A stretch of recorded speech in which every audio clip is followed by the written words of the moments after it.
This is Investor Perspectives. I'm the host of Investor Connect, Paul T. Martin, where we connect startups and investors for funding. In our new Investor Perspectives series entitled How to Solve the Real Estate Problem, you'll hear about the primary trends and what makes for a successful company in this space. As the COVID pandemic passes, we emerge into a new world. The real estate space is now undergoing tremendous change as we shift to a new normal way of life. Work from home and the shift to work from anywhere is changing the real estate market. We have investors and startup founders describe the changes coming up. We hope you enjoyed the show. Interested in raising funding for your startup? For your next fundraise, consider TENFL Syndicate Platform, an online portal using a special purpose vehicle. The Syndicate Platform allows for online investment and access to over 12,000 accredited investors. Log into the TENFL Syndicate Platform to find your next investment. To learn more, go to tencapital.group/SPV. Our first guest is Kai Hatharamani, Chief Investment Officer at Casora Group. Casora Group is an award-winning multifamily-focused real estate investment firm that specializes in providing better homes for better lives throughout the United States Sunbelt region. They look for multifamily, student housing, and senior housing investments for their family office, high net worth, and institutional clients. Kai, thank you for joining us. And so what makes for a successful company in this space working in real estate? Oh, man, that's a great question. I'd say it comes down to fundamentals. Do you have the right team in place? Do you have operational excellence? The track record? Is the company capable of executing and delivering on its business plan? That's sort of some of the fundamentals for that. But there's more qualitative part, which we all intuitively understand, right? It's the head and the heart idea. Does your company have a vision? Does it really have a purpose? And does that get your employees excited about the vision and the purpose of the company and what they are coming to work for every single day, right? So there's that. And then there's the culture, there's the values that you have in the company. And I think there's also social norms that are changing. Like as we've seen with sort of Black Lives Matter, there's a much heavier focus now on DEI and ESG, environmental and social governance, and sort of equality. All of those concepts are coming in and coming really front and center in at least in the real estate space. Our next guest is Brent Bowers, CEO of the Land Sharks. The Land Sharks program is advanced online training that shows you how to build an income-generating machine that generates passive income on autopilot. Attracting an avalanche of sellers dominate this hidden real estate niche, which has virtually no competition. Stop dealing with desperate sellers, create a lifestyle business that practically runs without you, generate true legacy wealth without being a landlord and dealing with tenants, toilets, or termites. Brent, thank you for joining us. And so what do you see as the primary trend in the space today? You know what? I feel like the trend is still going up. It's still if you ask me if I could draw a line for you here, and I know you can't see it on the video, but it's just still ticking up. And it's almost like everyone's thinking, oh, well, it has to have leveled off. Not in my mind. I see that, we build around, and don't quote me on this, about 26 million homes over a 10-year period. Well, the last 10 years, we've only built about 6 million. So that tells me we're 20 million houses short. People are living longer. Medication has gotten better. So people are needing more places to live. So at the end of the day, you can't just take a time out for 10 years and hardly build any houses. So we're seeing that shortage now. And I'm 35 years old and the world has doubled since I've been alive. Probably. So basically, we just had a gap in building stock and now we're trying to play catch up here post-COVID. Yes, sir. And probably the worst time because now all these shortages, lumber shortages, I'm doing air quotes. We're waiting on flat paint for houses and yada, yada. So it's driving prices up on everything. So the old supply and demand game type thing. Great. So what makes for a successful company in the real estate space today? Oh, man. I will say the first thing I could think of is consistent mailing, let me back up, consistent marketing, whatever your market channel be, whether it be mail, cold calling, texting, signs, radio, TV, but consistent. Like too many people, I was just talking to one of my students, they get a couple deals in their hands, in their pockets, and they get overwhelmed and freaking out and they stop their marketing channel. And then they stop their business. They pause their business until they get that pump primed again. And the deals start coming again. So I believe that's with any business. You always have to be marketing and selling. Our next guest is Lauren Hardy. Lauren is a real estate investor with a people-first approach to business, investing in hundreds of properties in her career, including developing spec houses in Nashville, Tennessee. Lauren has the unique reputation of being a successful virtual investor, having not lived in many of the states she's invested in. Lauren, thank you for joining us. And so what do you see as the primary trend in the next 12 months in the real estate space?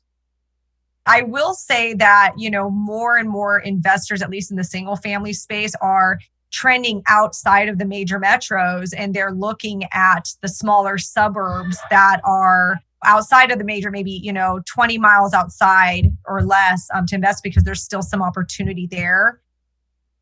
Is that driven by the new move to work from home as opposed to work in a corporate office, or are there other factors?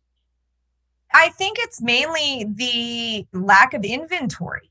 There's just a lack of inventory on the market. And so the major metros have the highest demand. And, when you're an investor, you're looking for a deal. You want something that you can get at a discount. And when you are, it's a basic question of supply and demand. And when you go in an area and you're trying to find a discounted property to invest in, and then all the supply holders are telling you, well, we don't need to sell at a discount because there's so much demand, you're really mismatched there. So I'm seeing more and more investors that wouldn't consider some of these cities a year ago are now considering these cities that they used to say, no way, I would never invest there. Now they are. Is that because we have more people wanting to move into a house, or is it because we fell behind in building the houses along the way, or is it both? I don't know if I have that answer for you. I really don't. I mean, I think there's just more people. We must have fallen behind at some point. We must have, because obviously we have a shortage of supply. So yeah, I think so. Great. And so what makes for a successful company in the real estate space? What do you have to do to be successful in today's market, which is very different than what it was pre-COVID? Well, you definitely have to get used to being virtual and, doing a lot from home virtually. I think during COVID, a lot of people did not know how to adjust. I mean, even just as far as like getting a property under contract, I mean, people were used to going to the seller's house and meeting them face to face and to lock up a real estate transaction. And that was something that COVID really took away from a lot of people. So a lot of people actually got out for a minute, while they were thinking maybe this wouldn't be so long of a commitment with COVID. And then eventually they had to figure out, okay, how do we put properties under contract? How do we do virtual tours? How do we get a seller to sign a document without being in front of them? So yeah, going virtual is crucial. And I do wonder if now that people kind of learn that skill, if they're going to continue to do that even when it's safer to meet in person. It's a good question.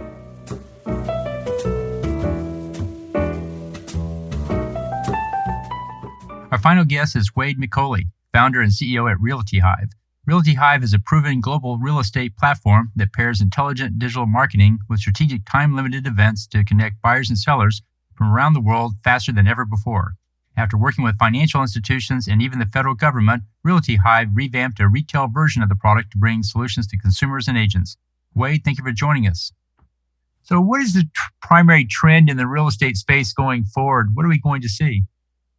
I do think there is going to be, it's a matter of when it all hits.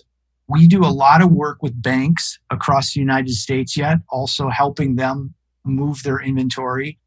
And there is definitely foreclosures that are coming that have been, in a sense, stalled because of the COVID crisis. And eventually something's going to have to happen with those. We look at backlogs in commercial real estate and in residential real estate. And there's quite a number of backlog properties that will probably hit the market eventually, although that's been very much slowed down because of COVID.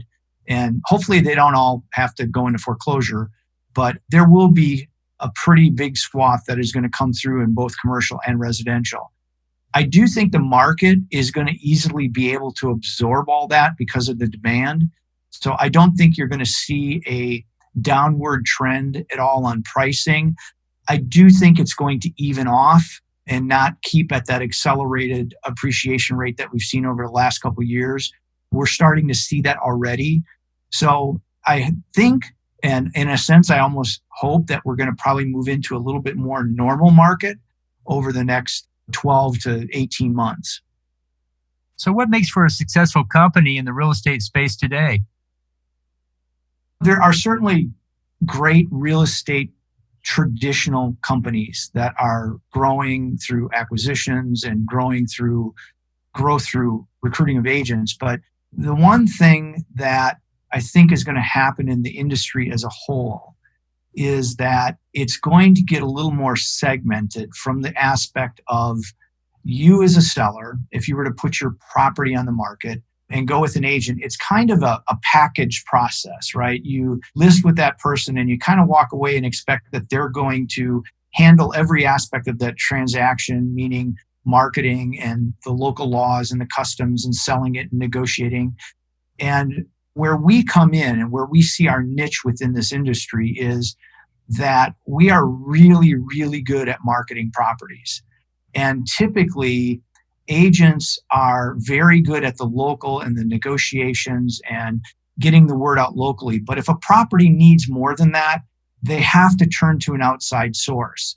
And we see ourselves as the partners to those agents and creating more activity on those properties. But as a whole in the industry, I see it being segmented from the sense that certain people are good at certain parts of a transaction, right? If you go and you hire an attorney that's an estate attorney, you necessarily wouldn't hire that same estate attorney to do a real estate transaction or a large corporate transaction.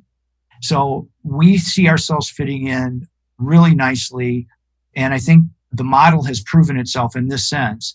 In the last 27 months, we created $3.6 million in revenue by being specialists in that transaction alongside the agents. Thank you for joining us today. As always, be sure to leave a review, subscribe to this podcast, and share it with others. Let's go start up something today.